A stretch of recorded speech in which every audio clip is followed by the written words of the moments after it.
Antes de que los trajes italianos, los anillos de sello y las cabezas de caballo se convirtieran en íconos pop, antes de que un tipo llamado Corleone nos enseñara que la familia lo es todo y que si vas a traicionar a alguien mejor que no sea durante una comida, existía un escritor en bancarrota, un tipo de Nueva York, con herencia siciliana y deudas suficientes como para necesitar un golpe literario. Mario Puzo no fue el primero en escribir sobre la mafia, pero sí fue el primero en convertirla en un drama griego vestido de Armani. En el momento en el que el sueño americano comenzaba a mostrar sus costuras, Puzo lo envolvió en un bombe puro, lo aderezó con salsa marinara, lo cruzó con la Biblia y lo sirvió como novela de aeropuerto. Y nadie volvió a mirar a los mafiosos de la misma forma.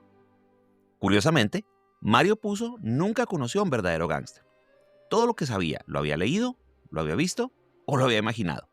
Pero eso no importó, porque lo que escribió fue más real que la realidad. Fue el blueprint de cómo Occidente entendería y romantizaría a la mafia. Gracias a él, Don Corleone es más conocido que cualquier verdadero capo. Y sí, antes de que preguntes, Mario Puzo también escribió Superman.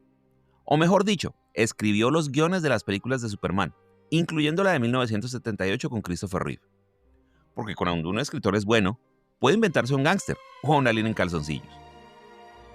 Vamos a sumergirnos en la vida y obra de este hombre que cambió la historia de la narrativa popular desde la trastienda de su departamento. Desde sus primeras novelas olvidadas hasta su colaboración legendaria con Francis Ford Coppola. Desde la literatura Deudas de alquiler hasta los Oscars. Porque Mario Puzo no solo escribió sobre poder, lo conquistó con una máquina de escribir y mucha, mucha pasta en todos los sentidos. Bienvenidos al mundo de Mario Puzo, donde el crimen paga, la familia manda y la tinta corre como vino en boda siciliana. Mario Gianluigi Puzo nació en 1920 en el barrio Hell's Kitchen, en Nueva York, un nombre que ya parecía anunciar que su vida no iba a ser precisamente un picnic. Su familia siciliana, humilde y numerosa, vivía en medio de la Gran Depresión y de un vecindario donde los cuchillos hablaban más que las palabras. Su padre, enfermo mental, fue internado cuando Mario era muy joven. Su madre, una de esas matriarcas de acero inoxidable, sacó adelante a la familia con disciplina, fe católica y una voluntad de hierro que sería modelo años más tarde para el personaje de la mamá de Vito Corleone. La sangre siciliana corría espesa, y los rencores familiares duraban más que los matrimonios. Puzo no era un rebelde ni un delincuente juvenil, él era un lector. Leía lo que podía, escribía lo que soñaba y tenía claro desde muy joven que quería ser escritor. Pero una cosa es querer ser escritor y otra muy distinta es pagar el alquiler con palabras. Estudió en la Universidad de Columbia gracias a los beneficios del GI Bill, después de haber servido como escribiente en la Segunda Guerra Mundial. Nunca disparó un arma, pero conoció la burocracia militar por dentro, los informes, los rangos, los silencios, todo eso también se coló en sus libros.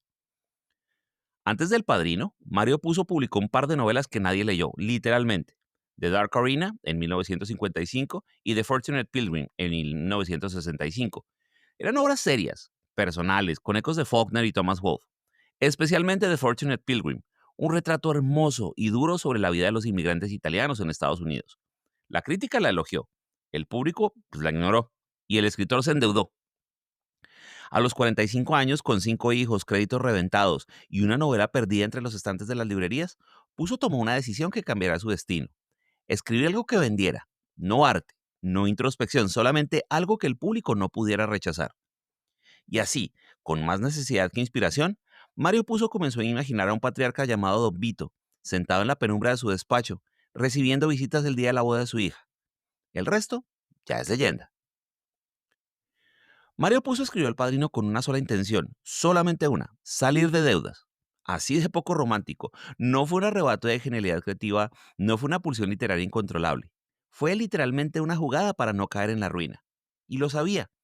En cartas a su editor, Puzo admitía sin pudor que iba a escribir una novela comercial, algo que atrapara al lector y se vendiera en masa. En sus propias palabras, I was 45 and tired of being an artist. El resultado fue una historia sobre poder, lealtad, traición y familia. Pero no familia en el sentido moderno de vámonos de picnic, sino como familia como estructura de poder, con sus propios códigos, su justicia y sus castigos. Don Vito Corleone, construido a base de retazos de lecturas, películas de gángsters y tradición oral siciliana, era un personaje tan carismático como peligroso. Un patriarca que no necesitaba gritar para infundir miedo. Un tipo que no ofrecía favores, ofrecía compromisos sagrados. Puzo no tenía ni idea de cómo funcionaba la mafia real, pero eso nunca fue un problema. Lo suyo era el mito, no el reportaje. El libro estaba lleno de exageraciones, invenciones y teatralidad. Y fue precisamente eso lo que lo volvió irresistible. Las largas conversaciones sobre honor, la lealtad de la sangre, los códigos de silencio, las ventajas planificadas con elegancia, todo eso era más grande que la vida y mucho más atractivo. El Padrino se publicó en 1969 y fue un fenómeno instantáneo. Se vendieron millones de copias, se tradujo a decenas de idiomas y pasó de ser escritor ignorado a celebridad literaria. Pero más allá del éxito comercial, lo importante fue otra cosa. Él definió un arquetipo. A partir de ese momento, cuando alguien pensaba en la mafia, pensaba en términos cinematográficos. El mafioso dejó de ser un delincuente para convertirse en un personaje trágico, casi shakespeariano. Y lo mejor, o lo peor, según cómo se mire, estaba por venir. Hollywood. Cuando Paramount compra los derechos del Padrino, no todos estaban convencidos de que valiera la pena. Era una novela de mafiosos, con escenas algo subidas de tono y una trama que olía más a melodrama que a arte. Pero el éxito de ventas hablaba solo, había oro en esa historia. Solo hacía falta alguien que supiera darle forma cinematográfica sin convertirla en una caricatura. Y ahí entró Francis Ford Coppola. Coppola, de ascendencia italiana y con un pie en el cine independiente, no era precisamente la primera opción del estudio, pero sí fue la jugada maestra. Él entendía que El Padrino no era una historia de crimen, sino una tragedia familiar con tintes operáticos. Convenció al estudio de filmar en tonos oscuros, de elegir a Marlon Brando, que en ese momento era un riesgo profesional, y de darle a Al Pacino un papel que nadie quería que interpretara. Básicamente, Coppola apostó por todo lo que el estudio quería evitar. Y ganó. Por su parte, se involucró desde el principio en el guión. Y aunque no tenía experiencia en cine, su instinto narrativo era impecable. Entre él y Coppola lograron una adaptación que no solo respetaba la esencia de la novela, sino que la mejoraba. Muchos de los diálogos que hoy consideramos inmortales, como I'm gonna make you an offer that he can refuse, o Leave the gun and take the cannoli, están en esa frontera difusa entre libro, guión y pura magia cinematográfica. La película se estrenó en 1972 y fue simplemente un fenómeno. Críticos, público, premios, todo se rindió ante El Padrino. Ganó el Oscar a Mejor Película. Brando se convirtió en leyenda otra vez y Al Pacino redefinió lo que podía ser un antihéroe.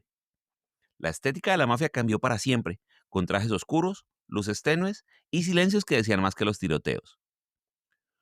Pasó de ser un escritor endeudado a una figura central del nuevo Hollywood. Y aunque se decía que seguía escribiendo por dinero, había algo más. Ahora tenía una voz, no solo en la literatura, sino en el cine. Y cuando llegó la hora de hacer El Padrino 2, repitió la fórmula con Coppola, firmando una secuela que muchos consideran mejor que la original. Otra tragedia shakespeariana con pistolas y pasta. Mario Puzo no solo había conquistado las librerías, ahora dominaba la pantalla grande, y lo hizo sin traicionar su estilo. Melodrama, crimen, redención y mucha familia. Si algo hizo Mario Puzo, además de hacernos creer que sabíamos cómo se organizaba una familia mafiosa, fue reinventar al protagonista literario. Antes del Padrino, los personajes principales todavía estaban atados, en mayor o menor medida, a una idea de virtud. Incluso los detectives más duros tenían brújulas morales. Incluso los villanos con protagonismo tenían un arco que explicaba su caída. Puzo borró esa línea, o la cubrió con sangre, vino y traiciones. Michael Corleone es el arquetipo de esa reinvención. Cuando lo conocemos, es el hijo que quiere alejarse del negocio familiar, el universitario, el soldado condecorado, el novio americano que representa una posibilidad de redención o de escape. Pero lentamente, casi con una lógica griega, se convierte en lo que más temía, el nuevo Don. Frío, calculador, implacable. La evolución de Michael no es ni ascenso ni descenso, es una mutación. Y ahí está la clave. Puzo no nos pide que admiremos a Michael, pero tampoco nos permite odiarlo del todo. Nos mete en su cabeza, nos obliga a entenderlo, nos deja ver cómo a cada paso que da, por terrible que sea, se está enraizando una lógica emocional. Proteger a su padre, a su familia, al legado.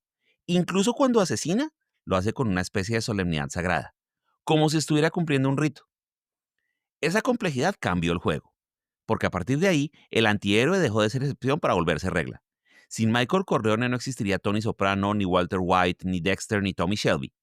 Todos beben de ese mismo veneno, el del hombre que justifica lo injustificable en nombre del orden, de la familia, del deber, y el público, en lugar de condenarlo, lo sigue, lo admira, le teme y se queda con él hasta el final.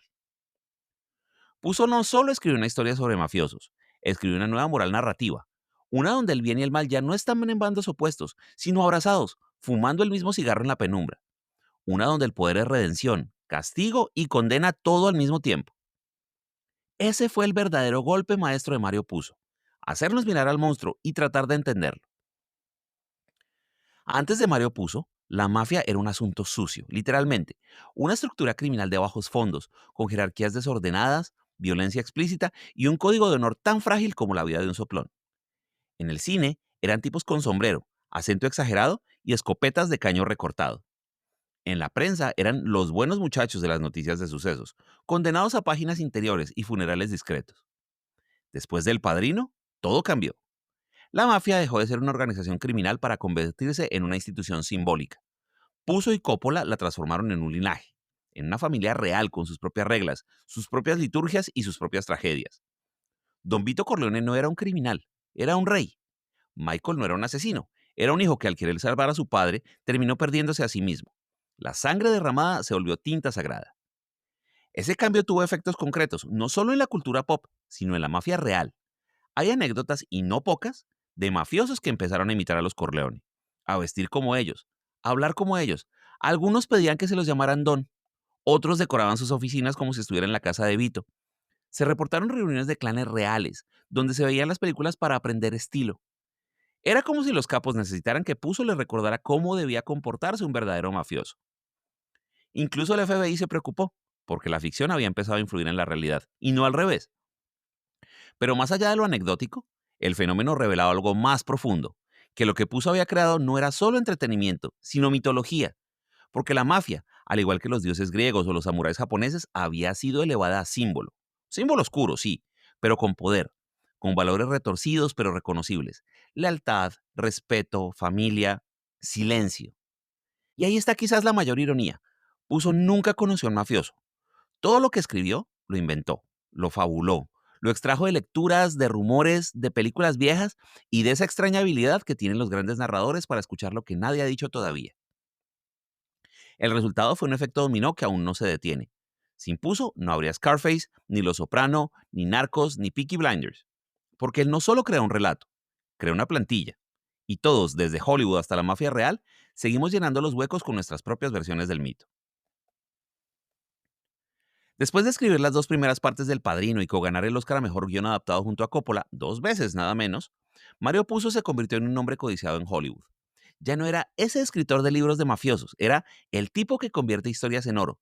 Y como pasa con todo en la industria del cine, cuando hueles a éxito, te llaman para todo. Así fue como en una de esas llamadas imposibles de rechazar, Puzo terminó escribiendo el guión de Superman, de 1978, la icónica película dirigida por Richard Donner y protagonizada por Christopher Reeve. Sí, el mismo hombre que nos dio a Vito Corleone, ahora estaba escribiendo diálogos para Lex Luthor y redactando el destino de un alienígena con los calzoncillos por fuera. Y aunque el guión original sufrió varias revisiones y recortes, su estructura narrativa fue fundamental para darle tono a lo que sería el modelo de películas de superhéroes durante décadas. Origen mítico, conflicto moral, épica emocional. Puzo no renegaba de esos encargos, al contrario, siempre dijo que escribía con una mezcla de pragmatismo y respeto por el público. Sus obras después del Padrino, como Fool's Die, The Sicilian o The Last Don, mantuvieron un éxito considerable, aunque nunca volvieron a tocar el cielo como aquella historia de los Corleone. Algunas fueron adaptadas como miniseries para televisión, con resultados variados. Y sin embargo, algo cambió. La crítica nunca terminó de perdonarle que hubiera vendido su talento al mercado. Muchos lo consideraban un autor comercial, casi un guionista con pretensiones literarias. Una injusticia si se mira con calma, porque si bien puso abrazado a las fórmulas narrativas, también sabía llenarlas de personajes complejos, dilemas morales y estructuras que rozaban lo trágico. Era melodrama, sí, pero con alma. En sus últimos años, siguió escribiendo sin demasiadas presiones. Estaba instalado, había ganado dinero, reconocimiento y se había vuelto casi un mito en sí mismo. Eso sí, nunca logró despegarse del todo de la sombra de los Corleone. Incluso cuando quiso explorar otros temas, el lector y Hollywood lo seguían empujando de vuelta al mundo de los trajes oscuros y los besos de la muerte. Porque si escribes algo tan poderoso como El Padrino, te arriesgas a quedar atrapado dentro de tu propia leyenda. Y aquí viene la pregunta incómoda, esa que flota entre los círculos literarios con la misma discreción con la que un sicario deja una nota en el parabrisas. ¿Era Mario Puzo un gran escritor? La crítica más exigente suele encogerse de hombros. No, no tenía una prosa refinada. No reinventó la estructura narrativa. No eran Nabokov, ni Faulkner, ni García Márquez. Pero tal vez ahí está el punto. Puzo no intentó ser ninguno de ellos. Lo suyo era otra cosa. Lo suyo era contar historias que se leyeran con hambre. Historias que no necesitan adornos, sino urgencia. Porque lo que sí tenía Puzo, y pocos tienen, era voz. Una voz que sabía cómo sostener el interés, cómo construir una escena para que respirara tensión, cómo generar empatía con personajes moralmente ambiguos. Sus libros no eran brillantes por la forma, sino por el fondo, porque debajo de todo ese universo de crimen, honor y sangre había preguntas esenciales. ¿Qué le debemos a los nuestros? ¿Qué estamos dispuestos a perder por proteger a quienes amamos? ¿Cuánto cuesta el poder? Además tenía algo que suele pasarse por alto, un oído perfecto para el diálogo.